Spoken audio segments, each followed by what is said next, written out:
ఒకరోజు ఒక చిన్న పక్షి తేనెటీగను ఈ విధంగా అడిగింది, నువ్వు రాత్రి పగలు కష్టపడి చాలా పువ్వుల నుంచి మధురాన్ని సేకరించి తేనె తయారు చేస్తావు కదా, దానిని ఒక మనిషి వచ్చి సడన్ గా అన్ని తీసుకుని వెళ్ళిపోతాడు, అప్పుడు నీకు బాధ అనిపించదా? కష్టం అంతా వృధా అయిపోయిందేమో అన్నటువంటి బాధ అనిపించదా నీకు అని అడిగింది. దానికి తేనెటీగ నవ్వుతూ ఈ విధంగా బదులిచ్చింది, నా దగ్గర నుంచి ఒక మనిషి వచ్చి తేనెను దొంగలించగలుగుతాడేమో, కానీ ఆ తేనె తయారు చేసేటువంటి విధానం, ఆ స్కిల్ ని అంటే ఆ నైపుణ్యాన్ని ఎప్పటికీ కూడా దొంగలించలేడు అనేటువంటి విషయాన్ని చెప్పడం జరుగుతుంది.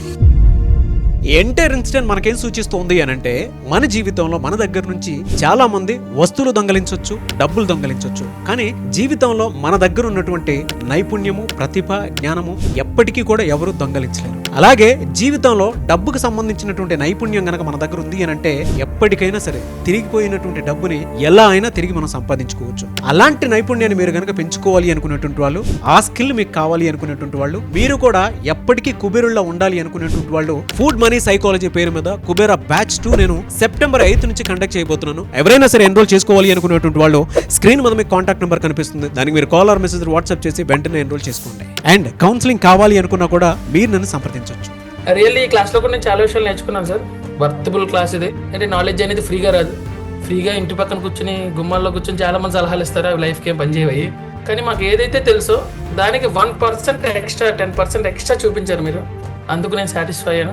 రియల్లీ అయితే మీ టీంతో వచ్చినందుకు నేను చాలా హ్యాపీగా ఫీల్ అవుతున్నాను. అంత ఈజీ ఏం కాదు. ఒక వ్యక్తి 5కి వచ్చి వీడియో ఆన్ చేసుకుని డైలీ కూర్చోవడం అనేది అంత ఈజీ కాదు. రియల్ గా మీతో కలవడం, ఒక సక్సెస్ఫుల్ పర్సన్ తో కలవడం, నాలెడ్జ్ షేర్ చేసుకోవడం. ఎనీవే సార్, మీతో ఉన్నందుకు, మీతో మాట్లాడి నిన్న చాలా మంది మా ఇన్స్పిరేషన్ అని చెప్పి మిమ్మల్ని అందరూ అనడం అంత ఈజీ ఏం కాదు. ఇంకో వ్యక్తికి ఇన్స్పైర్ అవ్వడం, మన పిల్లలు కూడా మనల్ని చూసి ఇన్స్పైర్ అవ్వరు. అలాంటిది ఎవరో తెలియని పర్సన్ వచ్చి మీరు మాకు సూపర్ సార్ మిమ్మల్ని చూడాలనుకున్నాయి, కానీ అవన్నీ రియల్లీ సూపర్ సార్. హార్ట్ఫుల్ గా మిమ్మల్ని నేను ప్రశంసిస్తున్నాను. ఫస్ట్ నేను ఎన్నో క్లాసులకి అటెండ్ అయినా కానీ లీవ్ కొట్టడానికి నాకు ఫీల్ క్రియేట్ అయింది ఫస్ట్ టైం.